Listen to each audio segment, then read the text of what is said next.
Magandang umaga po sa ating lahat. Tayo po ngayon ay nasa ika-27 linggo sa karaniwang panahon. Isama po natin sa ating panalangin ang pasasalamat at espesyal na intensyon ng Teresa Ferrer and family, Amy Obanya and family, Princess Gonhoran and family, Editha Bergan and family, John Olasay family, Evidente family, Eclar family, Delgado family, Cueto family, para sa biyaya ng buhay, Pina Reynante and Rosita Norias, Emmeline Fajardo, Congressman Jeffrey Conghun, Rhea Luz Jimenez, para sa mabilisang paggaling ni Lilia Sebastian, at para sa ikapapayapa ng mga kaluluwa ni Father Felix Labios, Father Apolinario Lizada, Father Ramoncito Vicente, Father Simplicia Esteban, Rufo Jr. and Sr., Jenny, Felisa, Celsa, Almeda, Efren, Cesar, Andy, Valentin Consuelo, Corazon, Abraham, and Filipina Season, Virginia Abadam, Estrella, Raul, Mary Ann, Sonia, Eric, Paulino, Antonina, Valentina, Gerardo, Luz, Fermina Riquidan, Jovelyn Dumo, Lourdes, Teresita, Dante, Lani Domingo Patropes, Romeo Pilapil, Ronnie Borlagdatan, Glenda Villanueva, Marilyn Catalino, Elpidio Coloso, Alfonso Hinon, LMGP Hiron, Sharon Reyes, Rebecca Ortiz, Ethel Aniano, Ariel Soren, Jose Macalin.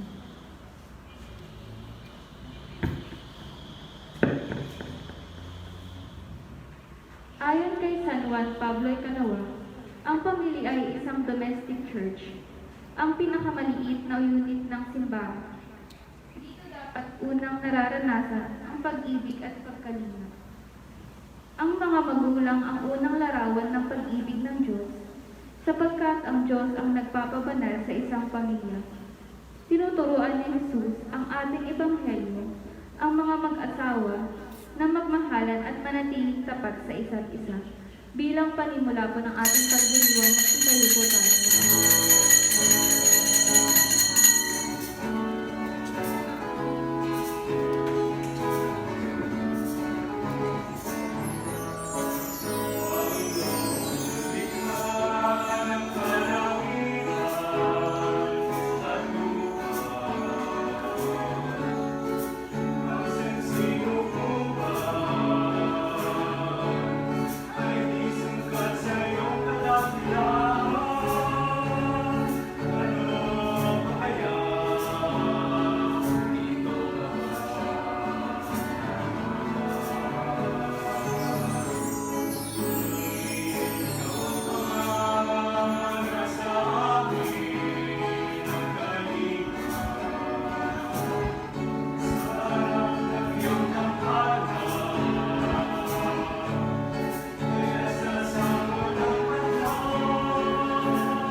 Sa ngalan ng Ama at Anak ng Espiritu Santo, Amen.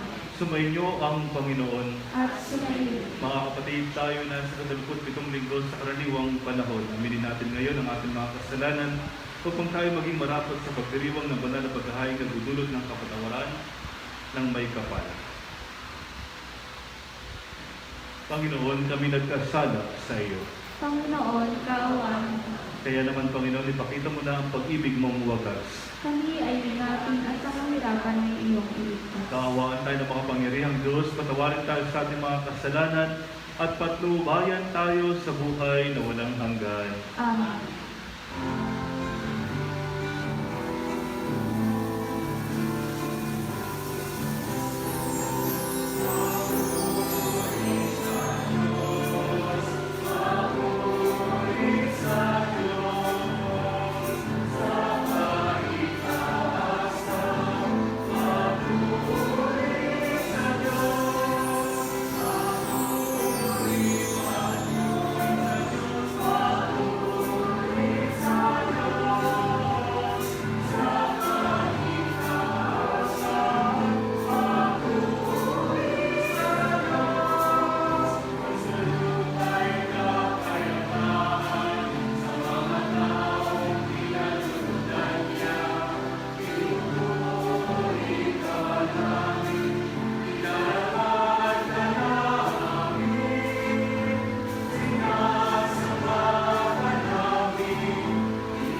Manalangin tayo. Ama naming makapangyarihan, ang iyong dakilang pagkamawain ay nangingibabaw sa aming ginagawang kabutihan at dinadaing ng mga kahilingan. Ang kagandahang loob mo sa amin ay gawin mong mag-umapaw upang ang kasalanang pinangangambang hihingi ng kapatawaran.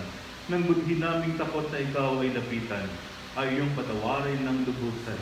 At ang pinag-aalangan naming hilingin sa pagdarasal ay yung pabigyang aming makamtan sa pamagitan ng Kristo, kasama ng Espiritu Santo, magpasawalang hanggan. Ito po ang lahat at makinig sa pagpapahayag ng salita ng Diyos. Sa unang pagbasa, nilikha ng Diyos ang lalaki at ang babae para sa isa't isa. Sa kasal, sila'y kanyang pinag-isa. Sa Ebanghelyo, inibigyang diin ni Jesus ang kaloobang ito ng Diyos sa pagbabawal sa diborsyo. Pagbasa mula sa aklat ng Henesis. Sinabi ng Panginoong Diyos, hindi mainam na mag-isa ang tao. Bibigyan ko siya ng mga kasama at makakatulong. Kaya, lumikha siya ng mga hayop sa parang at ibon sa himpapawid. Inilapit sa tao at ipinaubaya dito ang pagbibigay ng pangalan sa mga iyon. Kung ano ang kanyang itawag, iyon ang magiging pangalan nila. Ang tao nga ang nagbigay ng pangalan sa lahat ng ibon at mga hayop, maging maamo o mailap. Ngunit wala isa man sa mga ito ang angkop na kasama at katulong niya. Kaya't pinatulog ng Panginoon ang tao. Samantalang naghihimbing, kinuha niya ang isang tadyang nito at pinaghilom ang laman sa tapat niya. Ang tadyang na iyo'y ginawa niyang isang babae at inilapit sa lalaki. Sinabi ng lalaki, sa wakas, narito ang isang tulad ko, laman ng aking laman, buto ng aking buto. Babae ang siyang itatawag sa kanya, sapagkat sa lalaki nagmula siya. Ito ang dahilan, kaya iniiwan ng lalaki ang kanyang ama at ina upang sumama sa kanyang asawa, sapagkat sila'y nagiging isa. Ang salita ng Diyos. Salamat sa Diyos. Tayo nawa ay basbasan ng poon magpakailanman. Tayo nawa ay basbasan ng poon magpakailanman. Mapalad ang bawat tao na sa Diyos ay may takot. Ang maalam na adhikay sumunod sa kanyang utos. Hindi siya mapukulang sa anumang kailangan. Ang buhay ay maligaya at uunlad ang kanyang buhay. Tayo nawa ay basbasan ng poon magpakailanman. Sa tahanan, ang asawa'y parang ubas na mabunga. Bagong tanim na olibo, sa may dalang ang anak niya. Tayo nawa ay basbasan ng poon magpakailanman. Ang sino man kung ang Diyos buong pusong susundin, buhay niya ay uunlad at laging pagpapalaan. Mula sa Sion, pagpapala nawa ng Diyos ay tanggapin at makita habang buhay pag-unlad ng Jerusalem.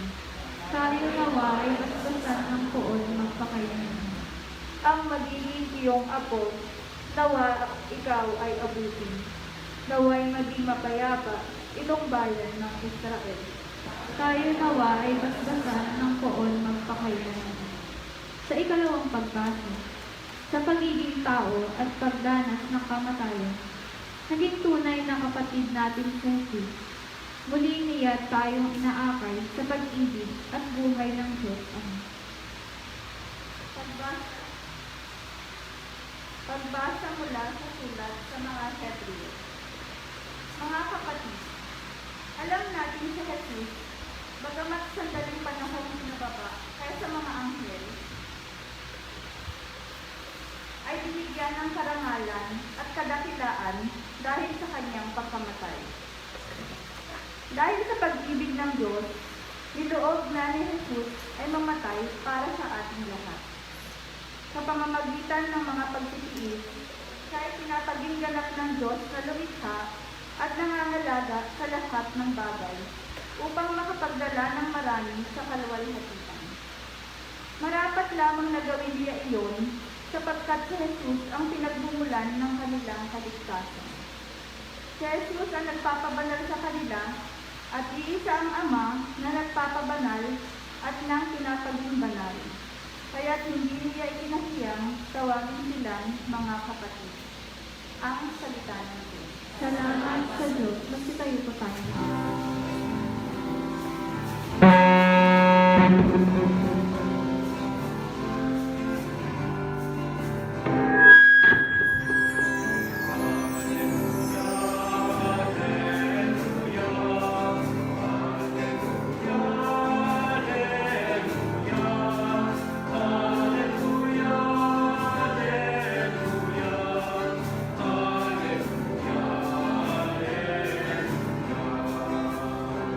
Sa pagmamahala natin ang Diyos ay ating kapiling pag-ibig niya'y lulubusin. Alleluia.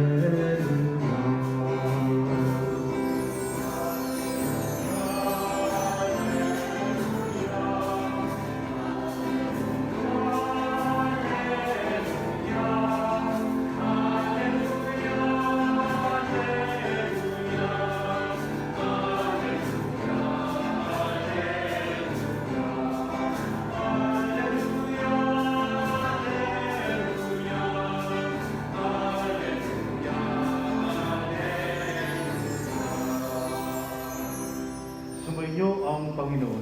At sumayin. Ang mabuting balita ng Panginoon ayon kay San Marcos. Papuri sa iyo, Panginoon. Noong panahon iyon, may mga Parisayong lumapit kay Jesus at ibig nilang masilod siya kahit kanilang tinanong, naayon ba sa kautusan ay hiwalayin ng lalaki ang kanyang asawa? Tugon niya, ano ang utos sa inyo ni Moises? Sumagot naman sila, ipinahintulot ni Moises na hiwalayin ng lalaki ang kanyang asawa matapos bigyan ng kasulatan sa paghihiwalay. Ngunit sinabi ni Jesus, dahil sa katigasan ng inyong ulo, kaya't nila nilagda ang utos na ito. Subalit sa pagsimula pa ng likhain ng Diyos ang sanlibutan, nilalang niya silang lalaki at babae. Dahil dito'y iwan ng lalaki ang kanyang ama at ina, at sila'y magsasama. Kaya hindi na sila dalawa, kundi isa. Ang pinagsama ng Diyos ay huwag paghiwalayin ng tao. Pagdating sa bahay, ang mga alagad naman ang nagtanong kay Jesus tungkol sa bagay na ito.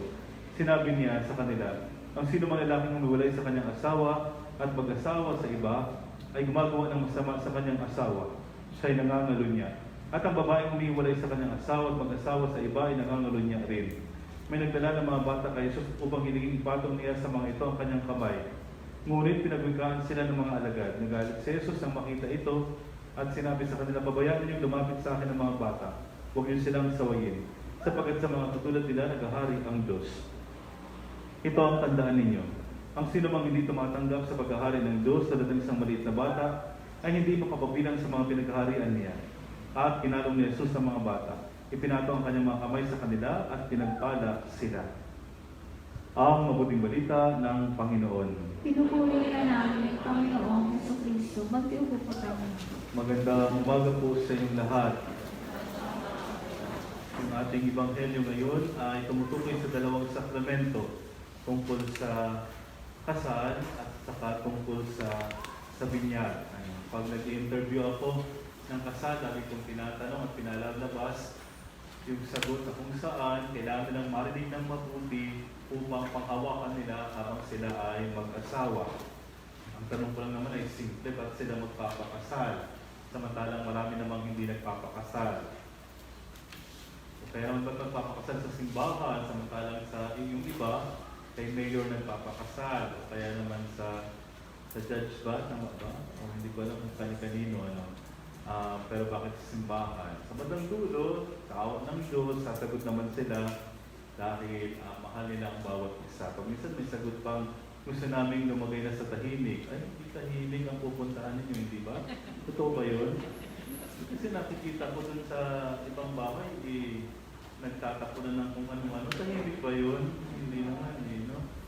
Oo, hindi talaga tahimik ang buhay ng mag-asawa. Kung gusto nyo tahimik, yan sa bandang baba, dun sa taas. Mga tahimik na lugar yan. Ano?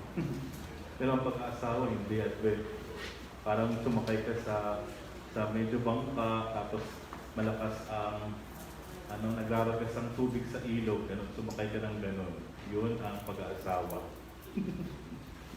Venture, Medyo, sasabihin naman nila, dahil father, mahal ko po siya. Yun ang magandang sagot. Yan, totoo naman. Pero marami pang sumusunod na tanong yun. Kaya pag magpapakasal kayo at ako mag-interview, medyo madugo yung interview, no? Kailangan nakahandang sumagot. Tapos sasabihin naman niya nga, yun, mahal niya yung kanyang mapapangasawa. Salamat naman. Importante kasi yun. Kasi pag minsan may mga nag-aasawa na hindi naman talaga nila mahal ang isa't isa. Nakakalungkot yung ganoong pagsasama na hindi naman talaga nila mahal ang isa't isa. Bias ako sa mga katukayo ko tungkol sa pagmamahal. Sabi ni San Juan, manunulat ng ating ebanghelyo at ng mga sulat, sabi niya ang Diyos ay pag-ibig. Totoo naman, no? Wala ka ng kalaban-laban doon. Diyos ay pag-ibig talaga naman. Sabi naman ni San Juan de la Cruz, ang nagmamahal gusto niyang makasama palagi ang kanyang minamahal. Kahit saan siya pumunta, susunod at susunod yung umiibig, pupuntahan niya yung kanyang minamahal. O ganun ang pagmamahal daw. Hindi napapagod. Yun ang konsepto niya ng pagmamahal. Sabi naman ni Papa Juan Pablo II, ang pagmamahal ay nag-iisip palagi kung anong makabubuti sa kanyang iniibig. Dapat ganun, no? Pag nasasaktan yung minamahal mo, hindi na yung pag-ibig. Pag nasasakal, dapat dahil mahal mo, huwag mo sasaktan. Bili ka na lang ng ibang punching bag, hindi yung asawa mo. No? Hindi siya ang object ng iyong galit at kung ano man takot yan. Dapat minamahal ang bawat isa. Pero sabi ni Ray Valera, ang pag-ibig ay sadyang ganyan. Totoo naman, no? Yung idea na mapapangasawa mo ay minsan pag dumating yun, hindi jackpot. Pero minsan hindi talaga. Babalikan mo yung napangasawa mo. Napangasawa ko pala ito. Sinagot ko pala yan. Nagsumpaan pala kami. Di ba? Pag binabalikan mong ganyan, medyo kulin na. Umihilig pala. Ang lakas-lakas. Hindi pala marunong magsaing. Hindi nilalagyan ng tubig. O diba? Paano yan? Kinasal na kayo. Diba? Kaya lang, ganun talaga. Sabi nga niya, ang pag-ibig ay sadyang ganyan. Napaka-misteryoso talaga. Bakit nga ba minahal niya? Ganyang klaseng mukha. Ganyang klaseng ugali. Hindi ba doon? Oo. Kung yung ibang tao, hindi nila nakikita yun. Ikaw lang. Di ba? O ano ngayon, ganito talaga ang mahal ko. Di ba? May kanya-kanya tayong taste. Hindi yan pinag-aawayan. Di ba? Ganyan talaga ang pag-ibig. Sabi nga, di ba? Misteryoso talaga. Tiwala sa isa't isa'y kailangan. Importante sa kasal, sa pag-aasawa, tiwala. Alisin mo yun. Wala kayong magpakasal. Wala ka rin ng tiwala sa mapapangasawa mo. Kung guwapordahan mo lang siya araw-araw, minuto, hindi yan asawa. Hindi yan asawa. Hindi mo yan mahal. Kung una kaming lokohin, hindi yan pag-ibig. Sinasabi ko sa inyo. Ang alam mo lang yung nangyari. Ang alam mo lang yung ngayon. Hindi mo alam kung ano ang susunod. Kaya napaka-importante magtiwala ng mabuti. Alam mo ba na yung mapapangasawa mo ay may isang araw ay magloloko? Sabi ko sa inyo, paano pag nagloko yan? Mahal mo pa ba yan? Mahal ko yan talaga, Father. Totoo? O good luck sa'yo, ikaw nagsabi niyan, hindi naman ako, no? Di ba? Kumusta yung pagmamahal mo kapag halimbawa nakita mo yung asawa mo may kasamang iba? O, good luck sa'yo. Hindi yan magluloko Father, o sige pala. Di ba? Sige pala, yan ang paniwalaan mo. Sinasabi ko lang sa'yo ng mas maaga. Posible ba? Posible! Diyos ko, di ba? Napaka-posible. Aaminin mo na hindi ikaw ang pinaka-perfectong para sa asawa mo. Totoo yun. Lahat tayo mayroong flaws. Lahat tayo mayroong mga isang araw, babagsak lahat ng mga inyong ganda, yung inyong, diba, yung inyong pusay at yung inyong galing. Dati galing-galing mo naman mag-adobo eh. Darating ang panahon, baka paano siyang siligang. At doon magtatalo lahat. At doon pag minsan pag-aawayan niyo yan. Dahil hindi ka naman magaling magluto. Darating ang magaling magluto. O, good luck doon sa mahilig ng adobo.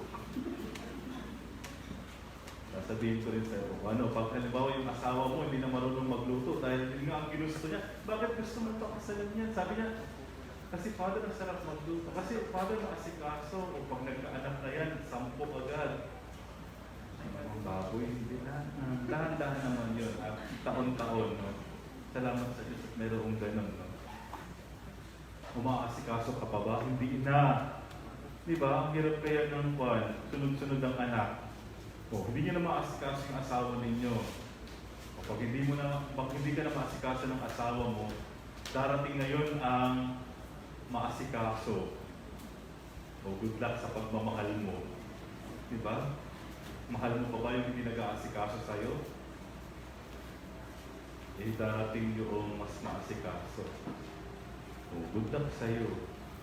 Kaya gusto kong pakinggan na mabuti kung ano ang ibig sabihin ng pagmamahal na yan. Kapag nagkamali ang isa't isa, posible ba yun? Posible yun. Tatanggapin mo pa ba yung asawa pag nagkamali siya? Father. Oo naman ang siyempre. Gusto mo magpakasal, siyempre lahat. Sige pala. Pero wag mong kakalimutan, ikaw mismo ang sumagot niya. Diba? Yung araw na ito. Diba? Totoo naman. At kung ikaw ang nagkakamali, gusto mo naman sana intindihin ka, di ba? Kasi tayo, pag nagkamali yung iba, ayaw intindihin. Pag tayo nagkamali, gusto intindihin, di ba? Dapat kwenta. Dapat patas lang din. Lahat naman tayo nagkakamali. Siyempre, iba pa yung usapan po sa bukbugan, ang ibig kong sabihin, no? Iba pa yun. Nag-usapan lang natin dito yung nagmakalan kayo, paglaban nyo diba? Walang ibang makikipaglaban sa pagmamahalan nyo kundi kayo. Ang gusto ng iba, masakin kayo. O sino ang bubuo sa inyo? Sana kung kayo lang naapektuhan, may mga anak kayo diba? O good luck sa inyo. Pasong-pasong pa. Alam niyo yung karoto? Totoo yun. Hindi sa lahat ng oras ka mahal-mahal ang mga bagay. Hindi pwedeng kinikilig-kilig ka lang. Hindi yan pwedeng maging puhunan ng maraming pagmamahal. So, ang saya-saya mo. Darating ang panahon, babagsak lahat yan. Pero kung mahal mo, may paglaban mo. Ano mo kaya ang gagawin ng iba? Lumabang ka, di ba? Pinakasalan ka, ikaw ang asawa. Alam nyo, nung pumasok ako sa seminaryo, ang pinag-aralan ko, pag-aasawa. Yung pag-aasawa sa Biblia, yung pag-aasawa sa yung psychology ng pag-aasawa, yung batas sa pag-aasawa, yung yung ekonomiya sa pag-aasawa, pero magpapari ako. Kasi gusto kong ipaglaban ang pag-aasawa. Bakit? Kasi ito ang imahe ng pagmamahal ng Diyos sa tao. Hindi ba? Hindi naman pagpapari, pag-aasawa.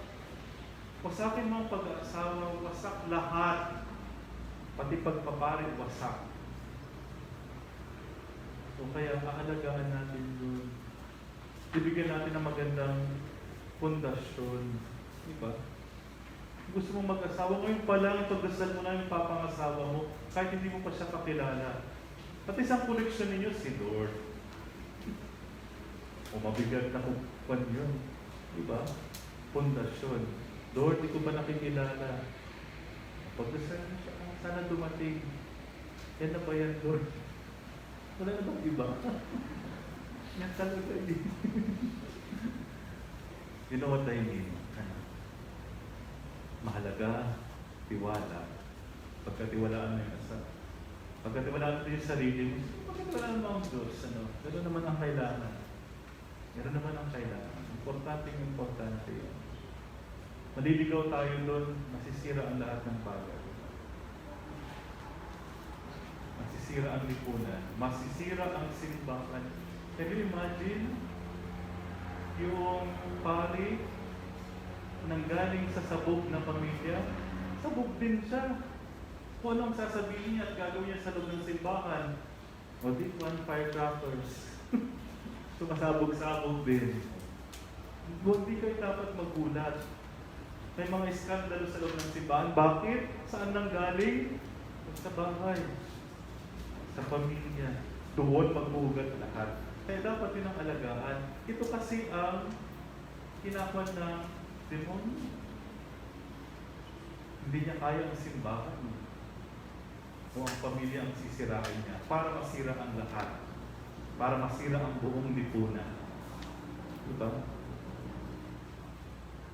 Haka na ng sermon ni Father.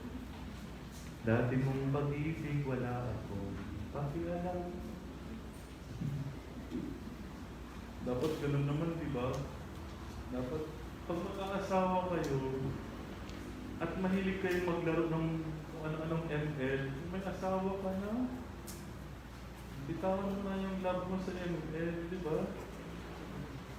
Iba na dapat ang atupagluhin mo. Unless yan ang negosyo ninyo, ML. Pero iba, magkuhan naman focus.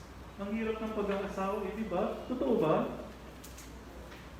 Parang yung iba, chill-chill lang ang pag-aasawa. Hindi, di ba? Ang hirap-hirap. Saka sakit-sakit sa loob, yung halimbawa, ikinasal mo pagkatapos. Tapos mga susunod na taon, wala na sila. Ang sakit-sakit sa loob nyo. Nadamay pa ako sa kwan. Sa ritual. Ganun talaga siguro. Hindi naman ang katukanan. Sana ayusin natin. Galingan natin. May pag-asa naman. Hindi ko sinasabi na medyo sumabog yung pamilya natin, wala nang pag-asa, lahat ng mga anak sabog-sabog din. Hindi, may pag-asa naman. Malaki ang pag-asa. Basta, medyo gagalingan natin na dahan-dahan siguro, no? Ayusin natin. Kayanin natin. Tulungan natin yung mga anak natin na maging malakas, matibay. Na pag tumindig sila, makakatayo sila. Hindi yung lalamyak sila. Yung lahat, binuhat mo na. Lahat, sinagutan mo na ng kanilang module. Ano ba yun? Paano titibay yan? Paano lalakas yan? Hinugasan mo na ang dapat hugasan.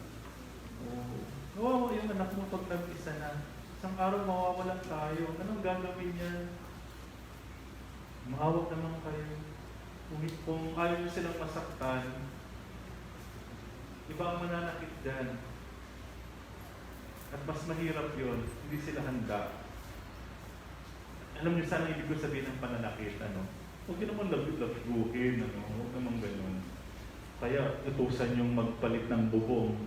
Dahil lang, 5 taong gulang pa lang yan, Huwag naman, Alam niyo kung ibig ko sabihin. Be a good parent to your children. To your children. Mahirap ang pamilya, pero maraming grasya naman yan. Lalahanin niyo ang mga santo natin, may pamilya. Hindi naman pari, si Lorenzo at saka si Pedro Calungsod, galing sa mayroong asawa. Hindi naman pari. Parang makasalanan ng pari. Mas okay pa yung may asawa. Hindi. Pare-parehas lang yan. Pare-pares ng bukasyon. Pero pag tulungan natin ang pag-aasawa, kasi maraming po yan, maraming tukso. Di ba? Maraming tukso. Mahihirapan palagi ang mag-asawa sa kasalukuyan ngayon. Daming cellphone, iba-ibang pangalan. Pwede magtago ngayon ng identity. Alam ko yun. Napabasa ko sa mga sa social media. Pag-aawayan nila mag-asawa. Pero sa bandang dulo, syempre, sana uli makita nila ang kanilang sarili. Yung araw ng kasal, alam nyo, minsan ang instrumento na pwedeng makatulong sa inyo ay yung instrumento na ginagamit sa pare. Pag ano ba yung pare naglukod, alam niyo, ang babalikan niya lang yung araw ng kanyang ordinasyon. Kasi nung araw na yun, masaya siya. Gusto-gusto niya talagang magpare. Anong nangyari? Bakit biglang naglukod? Yun ang mababalikan. Kaya yung pundasyon ay yung pag-aasawa. Yung kasal mismo. Pero hindi lang sa kasal. Kasi ang tunay na laban ay naman pagkatapos ng kasal. Gagastos kayo ng ilang milyon sa kasal. Tapos mag-aaway na kayo next month. Ano kaya yun? Hindi ba? Hindi na paghandaan yung pag-aasawa. Ano paghandaan lang yung kasal. Mayroong pre-K na, mayroong post-K na. Maganda ang programa ng simbahan. Kaya lang, yung mga kinakasal, walang panahon, walang oras. So, ayun ang nangyayari sa atin. Tapos sisisihin natin ang simbahan bakit hindi nagdi-divorce. Sa huling pagkakataon, sana maintindihan nyo na hindi yung gagawin ng simbahan. Kasi ang pundasyon ng pag-aasawa ay naroon sa pagmamahal ng Diyos sa tao. Pwede nang paghiwalayin ang Diyos at tao. Pwede nang paghiwalayin ang mag-asawa sa loob ng simbahan. Kahit na minsan tumalikod ang tao sa Diyos, mahal pa rin ng Diyos ang tao. Mahirap yan. Alam niyo, mayroon kwento sa Biblia. Inuutusan ng Diyos yung isang propeta na pakasalan ang isang masamang babae. Can you imagine that? Kasi pinapakita sa kwentong iyon kung paano minamahal ng Diyos yung Israelita na nagtaksil sa Diyos.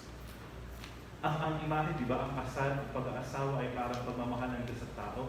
Yung pakikiapid, ang kwento naman noon ay yung Israelita na hindi na sinasamba si Yahweh, kundi ibang Diyos. Yun ang tunay na kahulugan nun. Yun ang tunay na pakikiapid. Yung mag-iiba ka ng landas. Mahaba pa ito mga 3 oras pa itong homily ko. Okay lang kayo?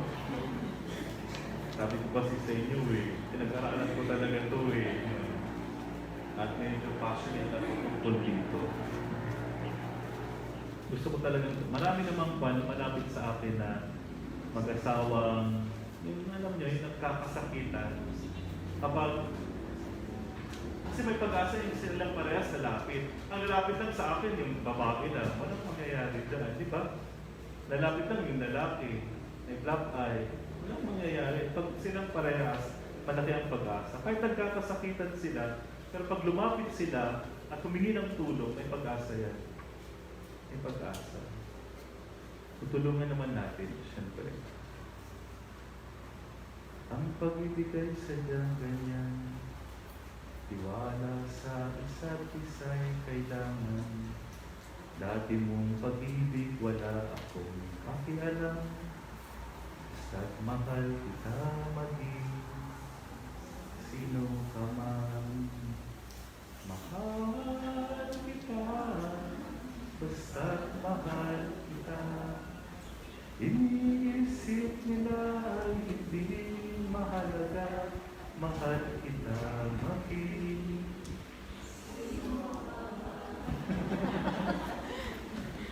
Lastly, alam niyo, overtime na tayo Last na lang.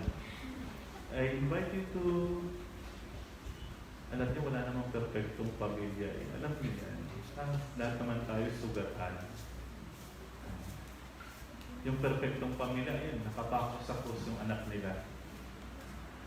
Si Jose nga, hindi niya talaga anak yan eh, di ba? And yet, minahal niya ng buong buo. Sila yan, father eh. Oo nga, di ba naman yan mga yan? Si Maria Jose at Jesus, iba yan. Ibang level sila. Pero may pag-asa tayo. Di ba? Tulungan natin ang ating mga sarili. Sapat naman ang grasya ng Diyos. Most probably the first step, I invite you to close your eyes and pray for your own family. Picture all the members of your family in your mind and pray for them. They need your prayers. Let us pray for them.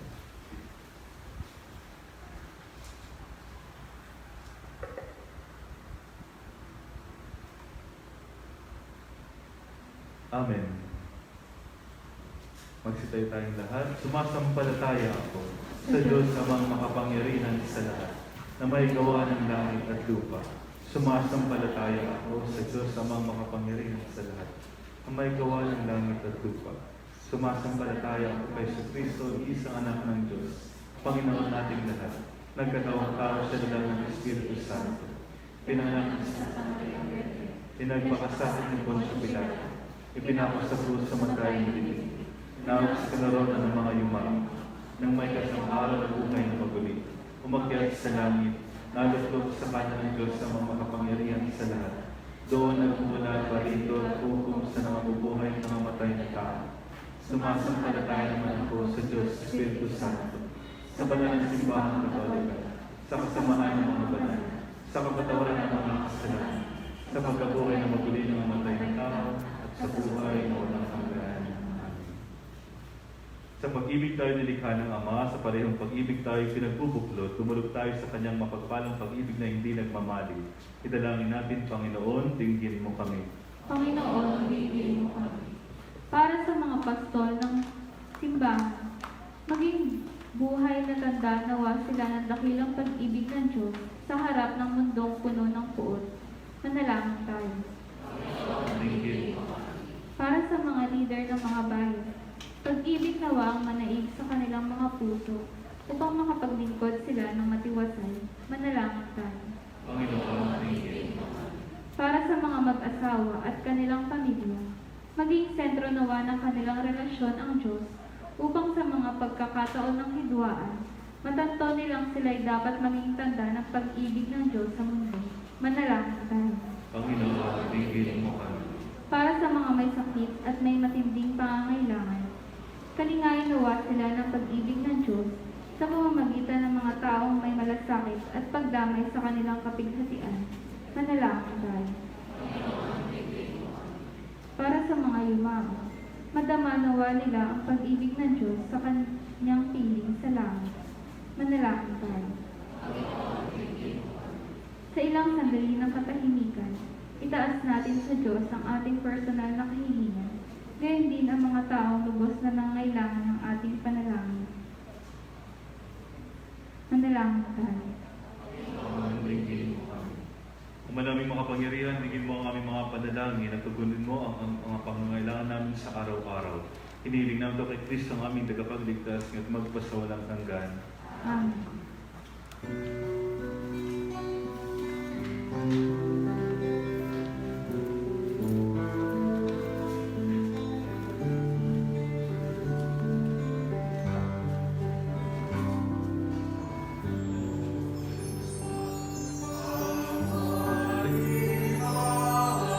Siya po po tayo.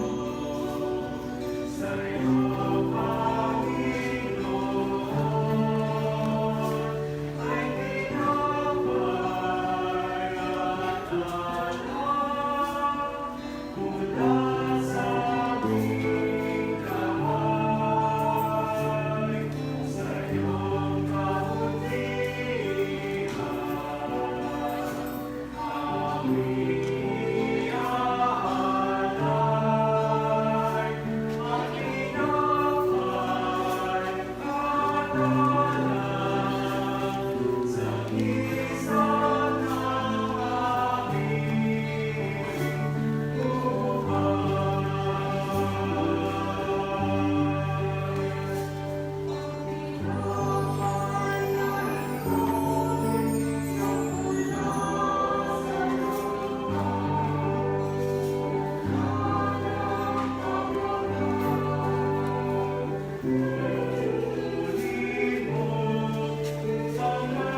mailog ang paghahain natin ni kalugdan ng Diyos samang makapangyarihan. Tanggapin nawa ng Panginoon itong paghahain sa iyong mga kamay, sa kapurihan niya at karangalan, sa ating kapakinabangan at sa buong sambayanan niyong ganun. Ama naming lumikha, tanggapin mo ang paghahain ng mga alin na iyong inihahabilin at sa pagdiriwang nang dapat naming ganapin ang kabanalan ng iyong pagliligtas na way sumaamin.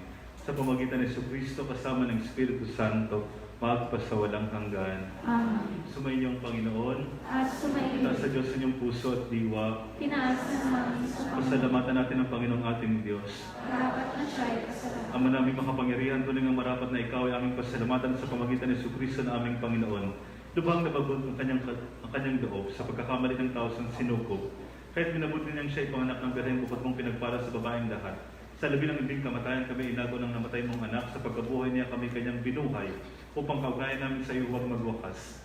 Kaya kaisa ng mga anghel nagsisiyaw at nagpapuri sa iyo nang wala akong país sa kalangitan. Kami nagbubunyi sa iyong kadakilaan.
Ikaw ang bukal ng tanang kabanalan kaya sa pamagitan ng Espiritu kay banal ang mga kaloob na ito upang para sa amin maging katawan at dugo ng aming Panginoong Jesucristo.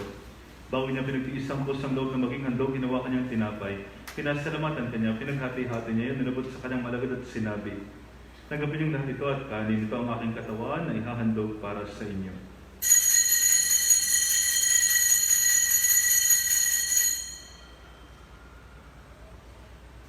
Ngayon din naman, matapos ang hapunan, nilawakan niya ang kalis. Muli kanyang pinasalamatan.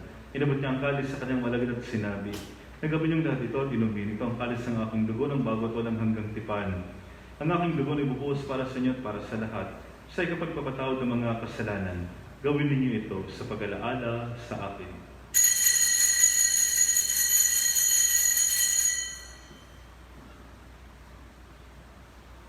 Ipagbunyi natin ang misteryo ng pananampalataya.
Ginagawa namin ngayon ang pag-alaala sa pagkamatay sa muling pagkabuhay ng anak at tinali namin sa iyo ang tinapay na nagbibigay buhay at ang kalis na nagkakalob ng kaligtasan. Kami nagpapasalamat dahil kami minarapat na tumayo sa sarap mo para maglingkod sa iyo. Sinasama namin kami magsalo-salo sa katawan na dugo ni Kristo ay mabuklod sa pagkakaisa sa pamagitan ng Espiritu Santo. Ama, din natin mong simbahang naganap sa buong daigdig.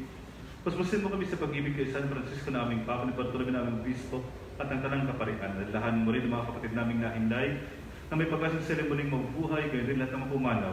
Kaawaan mo sila patuloyin sa iyong kalinagan. Kaawaan mo pagdapatan kaming lahat na makasalo sa iyong buhay na walang wakas. Kaysa ng mga Birheng Maria, Ina ng Diyos. Isa na sila katapat na esposo, kaysa ng mga apostol at lahat ng mga banal. na namumuhay dito sa daigdig ng kadudugod sa iyo. Maipagdiuno namin ang pagpupuri sa karangal mo sa pamagitan ng anak na aming Panginoong Jesucristo. Sa pamagitan ni Kristo, kasama niya at sa Kanya, ang lahat ng parangal papuri sa iyo, Diyos sa mga makapangyarihan, kasama ng Espiritu Santo, magpasawalang hanggan.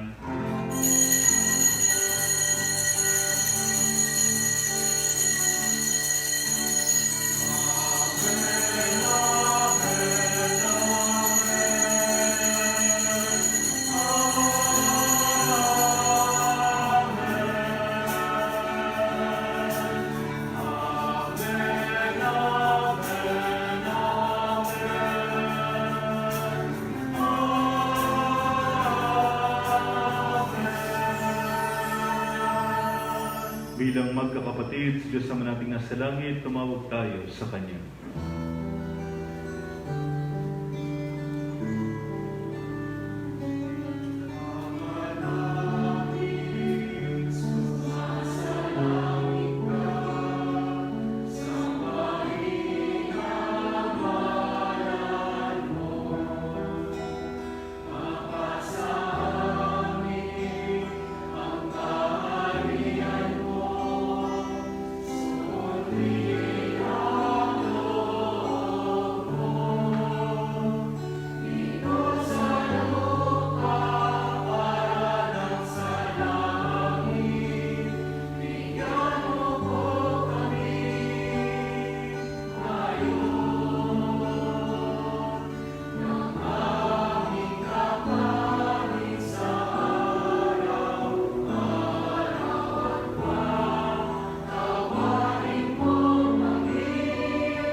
Hinihiling namin kami, Diyos, sa lahat ng masama, pagkalaban ng kapayapaan araw-araw, iligtas sa kasalanan at ilayo sa lahat ng kapahamakan. Samantalang aming pinananabi ka ng dakilang araw ng pagpapahayag ng tagapagligtas naming sa Yesu Kristo.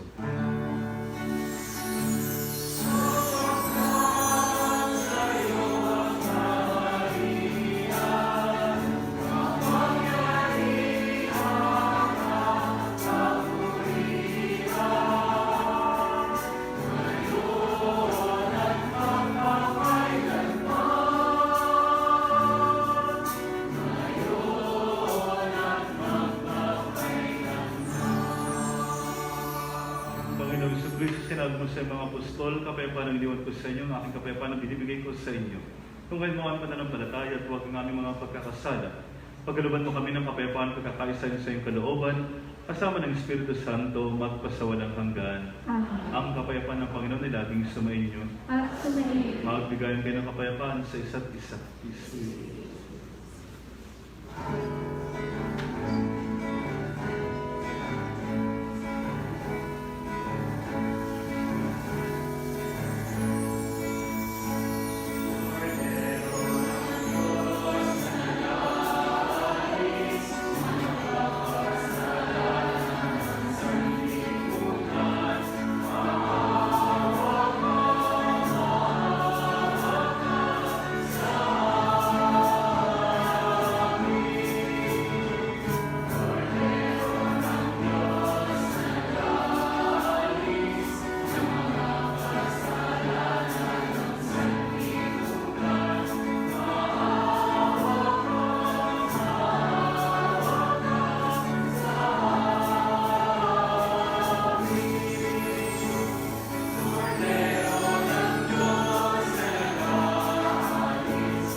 Jesus ang kordero ng Diyos na nag-alis sa mga kasalanan ng sanlibutan. Mapapalad tayong inaanyahan sa kanyang banal na piging. Panginoon, hindi ako karapat-dapat na magpatuloy sa iyo, ngunit sa isang salita mo lamang ay gagaling na.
I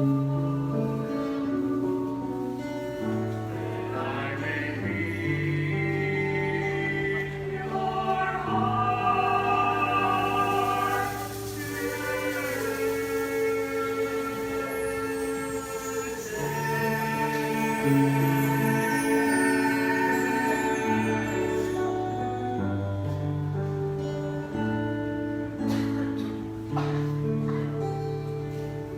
Manalangin tayo.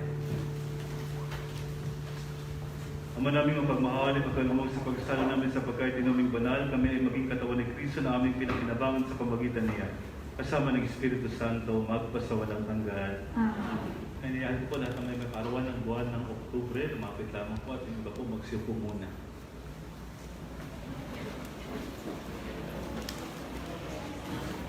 Meron po ba may birthday ng October? Magsiupo po kayo.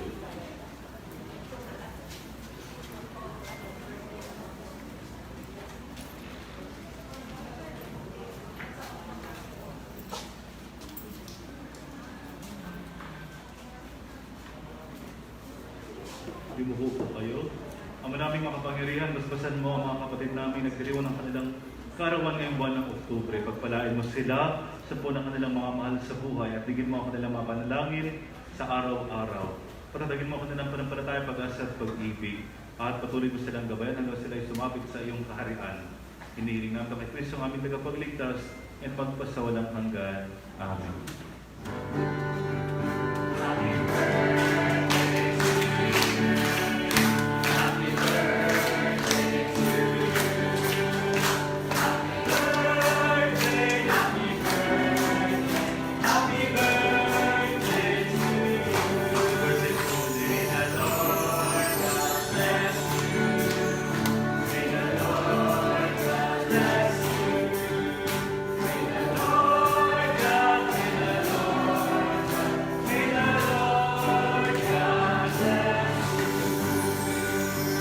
Magstay na po tayo lahat. Magpasalamat tayo sa Diyos.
Sumayin niyo ang Panginoon. At sumayin. At pagpalaan kayo ng makapangyarihan Diyos ng Ama, ng Anak, at ng Espiritu Santo. Amen. Tapos na ang ating banal na misa, umayat ng taglay, kapayapaan at pag-ibig ni Kristo. Salamat sa Diyos.